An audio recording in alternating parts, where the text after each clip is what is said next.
Chapter 1. If you were to put a gun to my head and ask me to explain myself, I suppose I might begin by saying that we are all creatures of habit.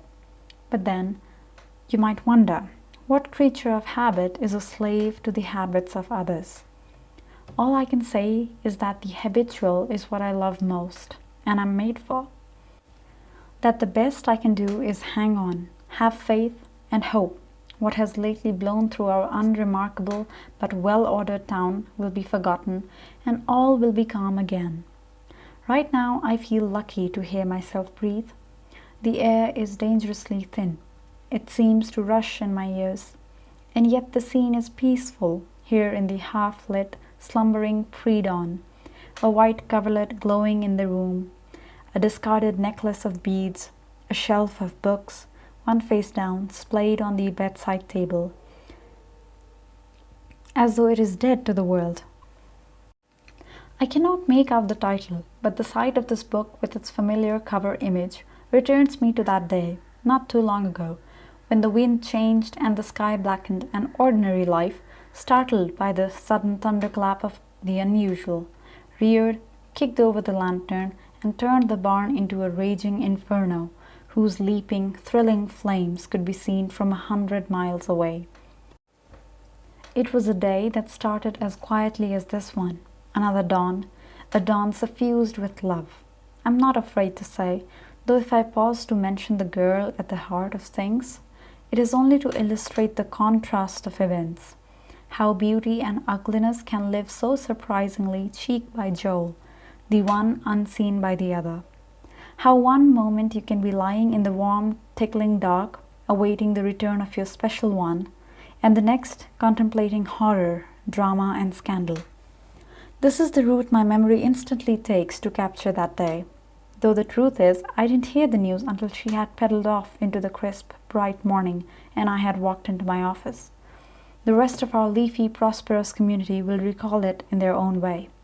The point is that this was the day the Cooksons of Eastfield Lane returned from their annual spring break in the Seychelles to find a week-old dead body, ruining the visual flow of their well-stocked garden with its established fruit trees, landscaped lawns, and hand-cut limestone patio.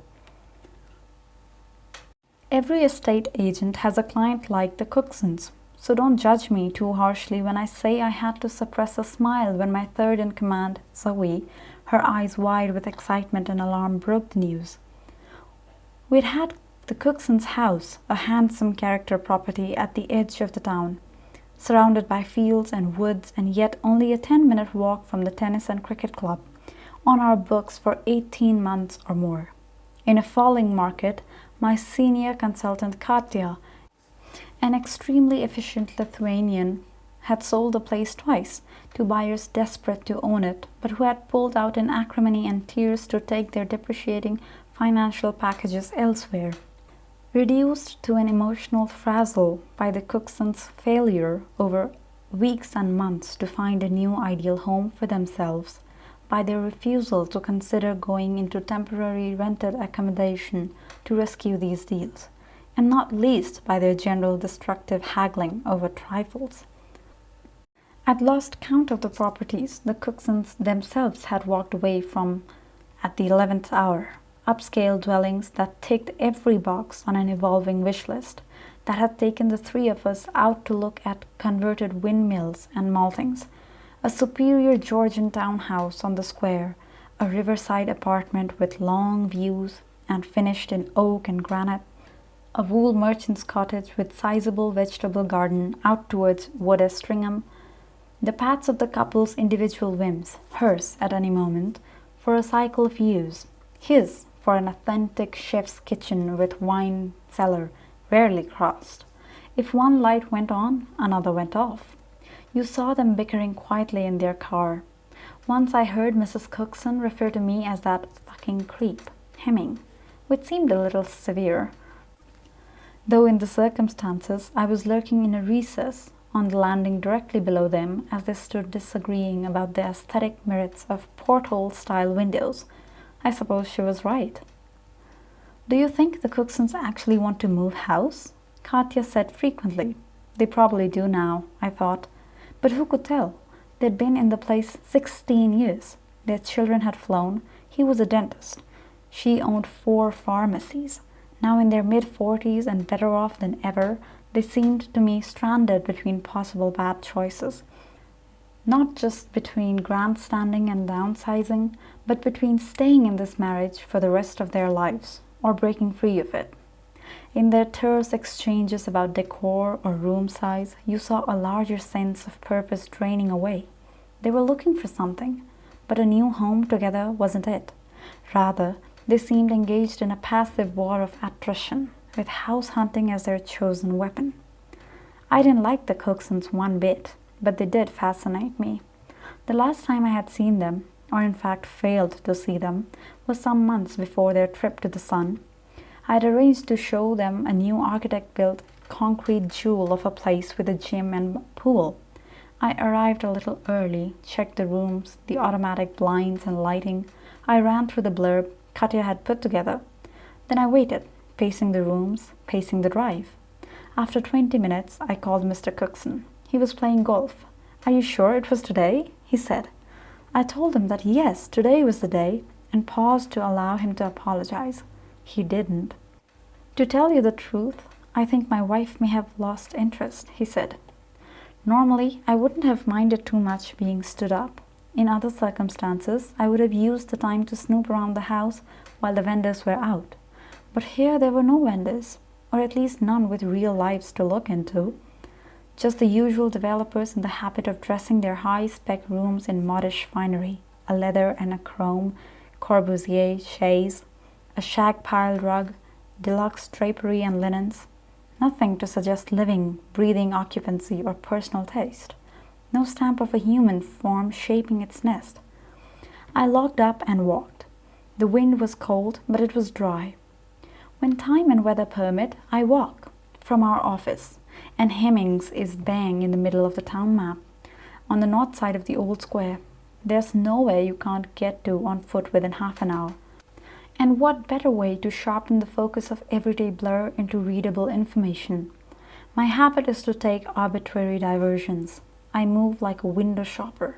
My antennae are alert to unusual sale clusters, incursions from rival agents.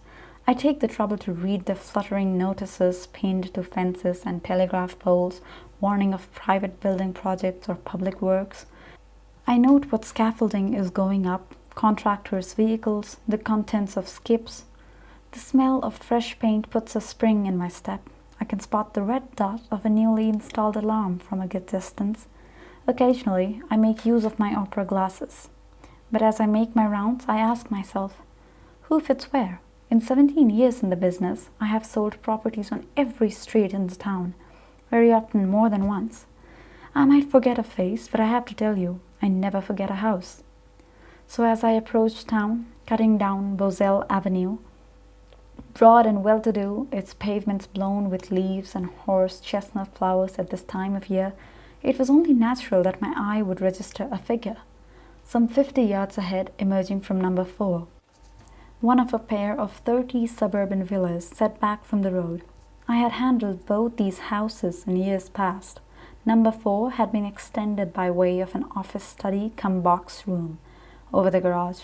I knew the house, but I didn't recall the man. Or did I? He was walking a little dog, or rather yanking it along.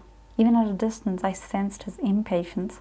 He was a tall man, which made the poor dog, a terrier of some kind with white and tufted hair, look even smaller than it was. He was wearing walking boots and hooded rainwear, and his thinning hair was long and swept back. The dog was trying to sniff at gates and fences, and it yapped in protest as he tugged it away. He had the air of a man easily annoyed by life's fleeting trifles.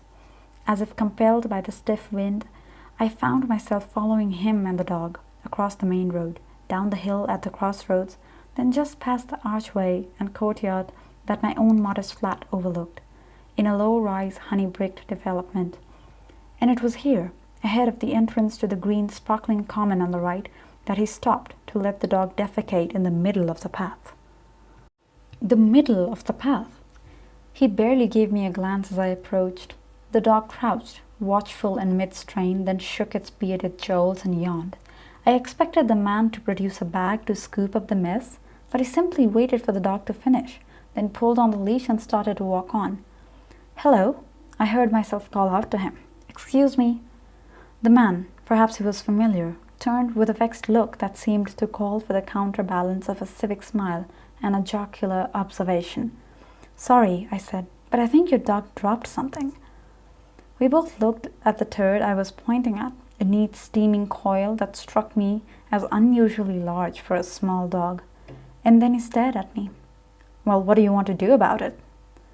"What do I want to do? I rather thought you might want to do something about it." I smiled again. "Well, I do not, so piss off, and just mind your own business, you bojo knob."